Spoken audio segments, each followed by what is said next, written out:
Kapayapaan ng Panginoong Hesukristo ay sumainyong lahat. Magandang araw sa inyong lahat, saan mang sulok ng mundo kayo naroroon sa sandaling ito. Ang pagninilayang mabuting balita sa araw na ito ay pinamagatang Kaninong pagkilala ang mas mahalaga sa iyo? Sa Diyos ba o sa tao? Pagbasa sa banal na ebanghelyo ayon kay Apostol Mateo, ika-6 na kabanata, mula unang talata hanggang ika-6 na talata. Siguraduhin hindi ninyo ginagawa ang inyong mga tungkulin sa relihiyon sa publiko upang makita ng mga tao ang inyong ginagawa. Kung gagawin ninyo ang mga bagay na ito sa publiko, wala kayong anumang gantimpala mula sa inyong Ama sa langit. Kaya't kapag nagbigay kayo ng isang bagay sa isang nangangailangan, huwag ninyong ipagmalaki ito gaya ng ginagawa ng mga mapagkunwari sa mga bahay-sambahan at sa mga lansangan.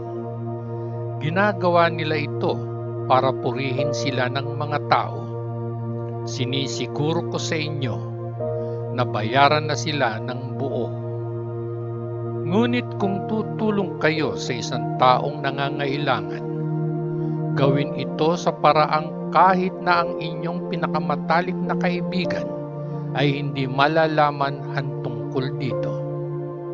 Sa gayon, ito ay magiging isang pribadong bagay at gagantimpalaan kayo ng inyong Ama na nakakakita ng inyong ginagawa ng lihim. Kapag kayo ay nananalangin, huwag kayong tumulad sa mga mapagkunwari. Gusto nilang tumayo at manalangin sa mga bahay-sambahan at sa mga sulok ng lansangan upang makita sila ng lahat.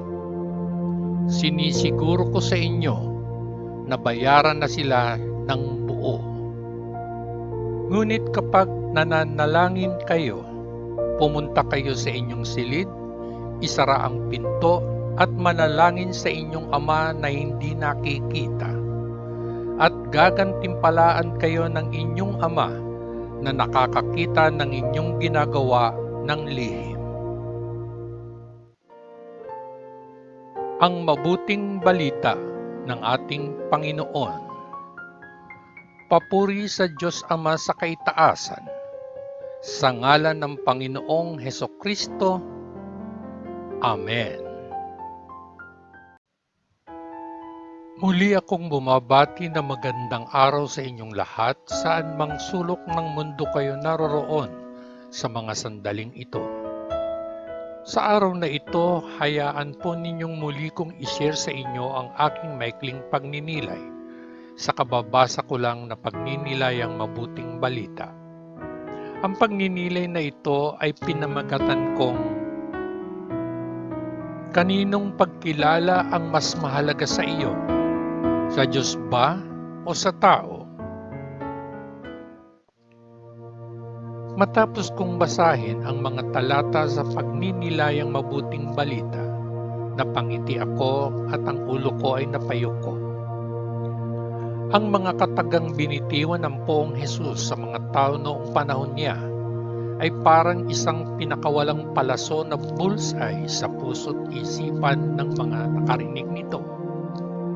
At ang mga asal at gawing ito ay nagpapatuloy hanggang sa panahong ito. Real talk lang tayo mga kabayan. Isa-isa kong pinagnilayan ang 3 puntong ito na ipinahayag ng Poong Hesus sa binasa kong pagninilayang mabuting balita sa araw na ito. Una, paglilingkod sa simbahan o relihiyon o sekta. Sadyang maraming miyembro ng simbahan o relihiyon o sekta na talagang sinasadya nila na makita ng mga tao, lalo na ng kanilang mga kasamahan sa simbahan o relihiyon o sekta ang kanilang kasipagan at seryosong pagtupad ng kanilang mga obligasyon, at ito ay upang purihin at kilanlin sila. At para sa akin ang pinakamalupit, may ilan na kaya nila ginagawa ito ay para maisulong nila ang kanilang maitim na personal na adikain sa buhay, tulad ng pera, kapangyarihan, katanyagan. Real talk lang ako, mga kabayan. At kinaklaro ko o nililinaw ko lang po na hindi ko po nilalahat. Ikalawa, pagbibigay ng tulong. Naku po, sa panahon ng buhay ko, napakaraming kaya nila ginagawa ang ganitong gawain ay dahil sa isa o higit pa sa mga sumusunod na layunin. Upang kilalanin, igalang at purihin sila bilang isang pilantropo. Para sa mga politiko, ito ay para sa kanilang pampulitikang layunin, in short, boto. At upang mapagtakpan o malihis ang atensyon ng mga tao sa mga hindi makatao nilang mga gawain sa komunidad o sa lipunan. At muli kong kinaklaro o nililinaw, mga kabayan, na hindi ko po nilalahak. Ikatlo at panghuli, pagdarasal. Ay nako, sa isipan ko, kabayan, noong panahon niya, ang Poong Jesus na mismo ang nangaral sa mga tao na walang kredito sa Ama ang manalangin sa mga bahay-sambahan at sa mga lansangan para ipakita sa mga tao lamang na sila ay madasalin at deboto sa Diyos. Ganun din ang paggamit ng maraming mapalabok na salita upang pahabain ang kanilang panalangin na sa pag-aakalang mas titinggin sila ng Diyos. Pero hanggang sa panahon nating ito ngayon, na napakarami na ang umakap sa Kristyanismo, ay patuloy pa rin at gustong-gustong ginagawa ng marami ang ganitong pamamaraan ng pagdarasal. Well, bakit nila ginagawa ito? Sa ganang akin, dalawang bagay lang. Una, ang sarap kaya ng pakiramdam kapag marinig sa ibang tao ang mga katagang ito.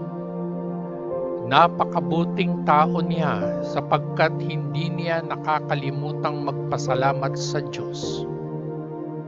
Sarap, di ba? At ang ikalawa, hindi pa naituro sa kanya o kanyang narinig ang mga talatang ito ng pahayag ng Panginoon. So, kung hindi mo pa narinig o nabasa ito, babasahin kong muli ito para sa iyo, kabayan.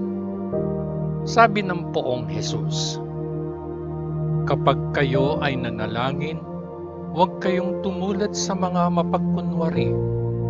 Gusto nilang tumayo at manalangin sa mga bahay-sambahan at sa mga sulok ng lansangan upang makita sila ng lahat. Sinisiguro ko sa inyo na bayaran na sila ng buo.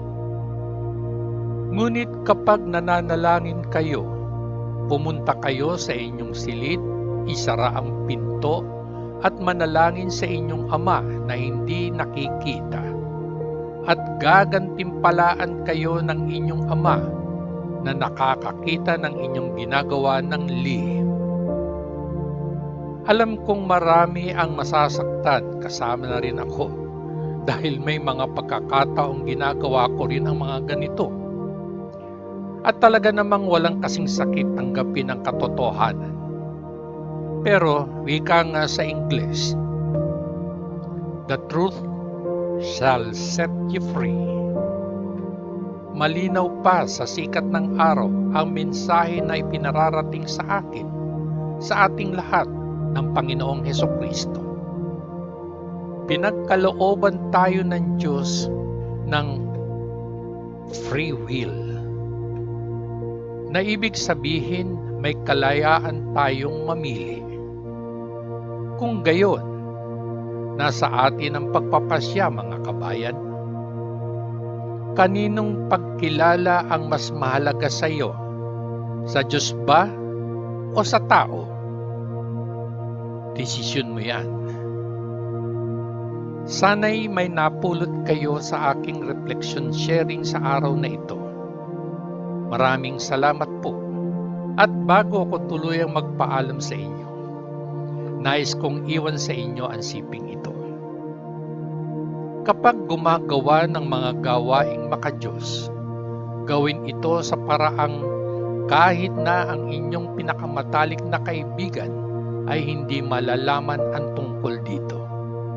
Sa gayon, ito ay magiging isang pribadong bagay at gagantimpalaan kayo ng inyong Ama na nakakakita ng inyong ginagawa ng lihim. Hanggang sa muli, patnubayan at pagpalain nawa tayong lahat ng dakilang Diyos Ama sa langit. Sa ngalan ng Panginoong Hesukristo na ating manunubos. Amen. Amen. Amen. Peace.